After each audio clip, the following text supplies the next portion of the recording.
So, hi friends, hi ladies and gents. Today, my name is Daria Zholnerova. I'm an opera stage director. So now I'm completing my AD in the College Conservatory of Cincinnati, ID opera stage directing. And today I have a really, really lucky and happy chance to talk to Galina Shevchenko, who is her multimedia artist and educator, associate professor of art and digital multimedia design at Harold Washington College. And her art is so unique and distinguished that yesterday I was really hooked for more than 2 years and 2 hours. Yeah, 2 years. This is a very appropriate, misspelling on her website. And also, I really do think this is a unique chance to have met you, Galina, because we both we are living here in this beautiful country, which I do believe we both love and respect. And we both, you and me, were born in another beautiful country, which we also do love and respect. We are both from Russia originally. You were born in Moscow. I'm in St. Petersburg, which is pretty close to each other. Mm-hmm. Yeah, and I'm so happy that today we have met and we have time to talk about art and life and friendship.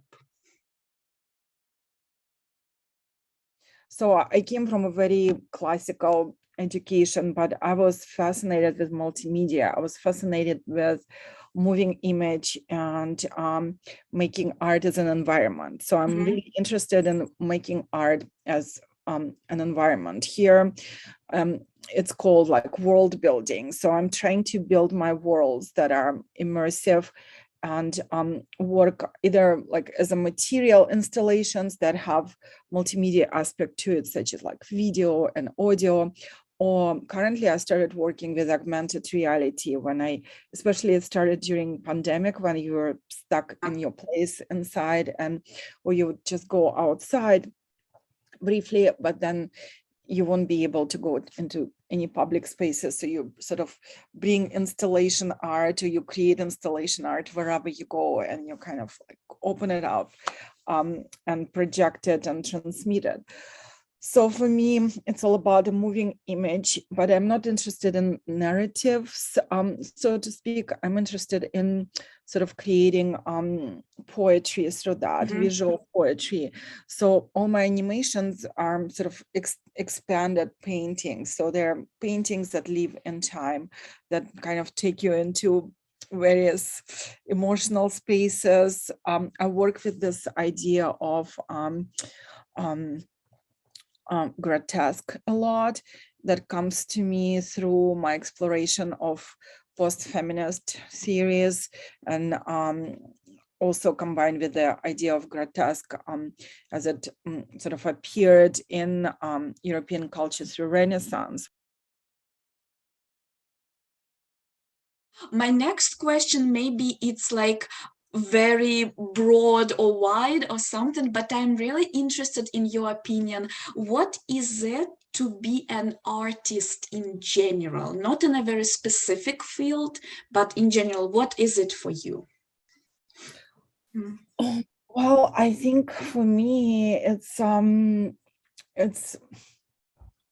you always, for me, it's really sort of just like it becomes like a normal part of the existence. It's sort of like an extra sense, like you breathe, you eat, you walk, and I have to make things. So I'm a maker. I'm an artist who is a maker, who constantly makes things and comes up with ideas, trying to sort of expand my perception of this world and expand my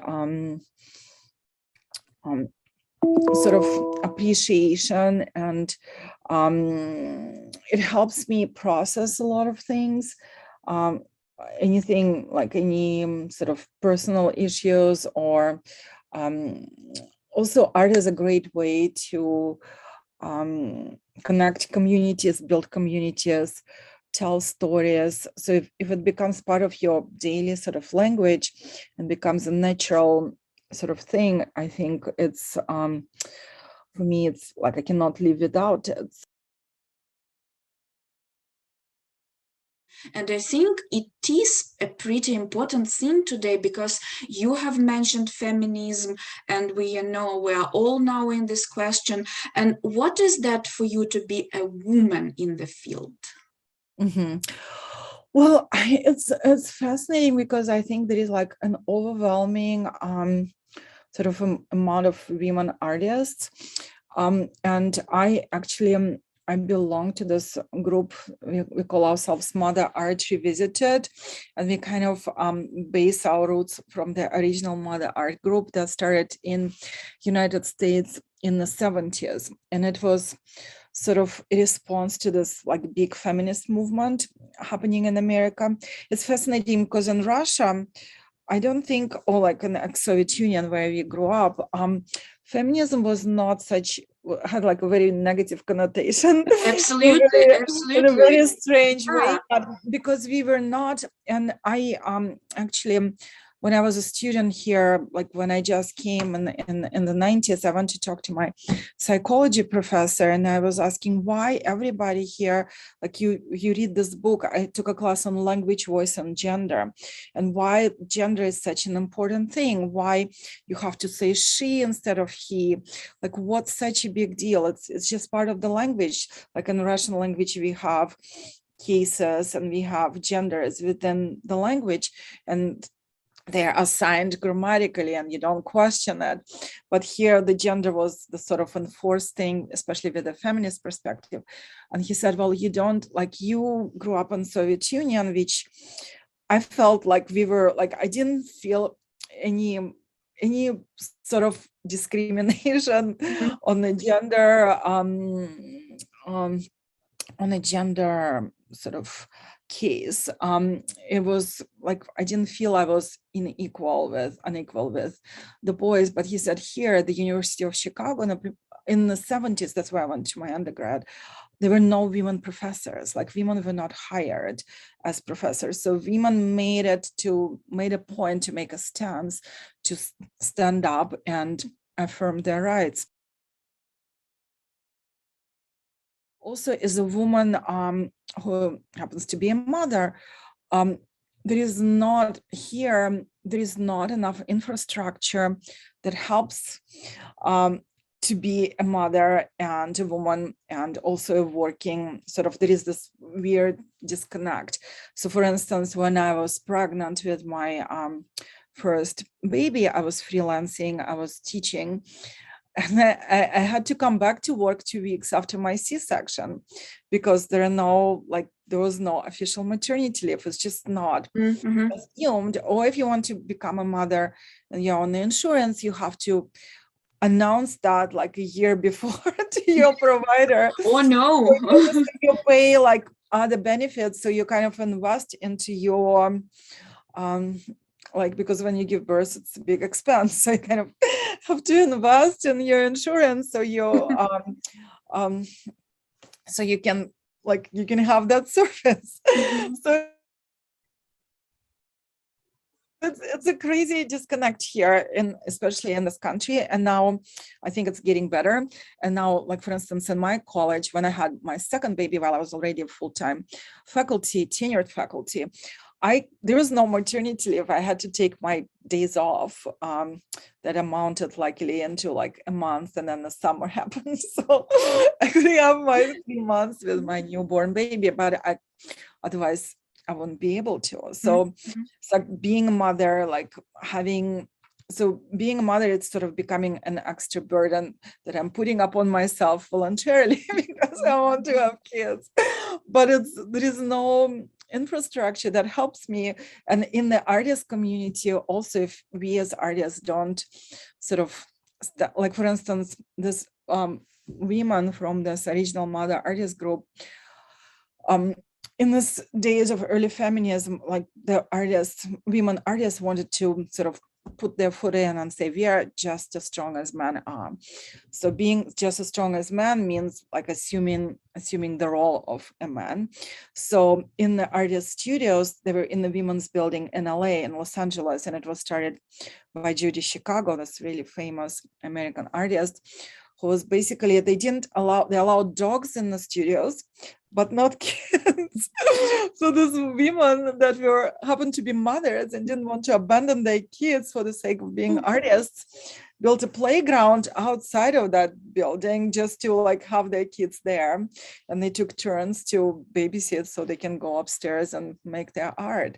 So in my artistic space where I have a studio, which is also a residency, when I would bring my kids into the meetings, I got a lot of sort of people saying, oh, this is so distracting, they move around, and for me not to bring them means like I have to hire somebody and pay a lot of money for those 2 hours and leave them somewhere, and I usually like don't want to hire anyone.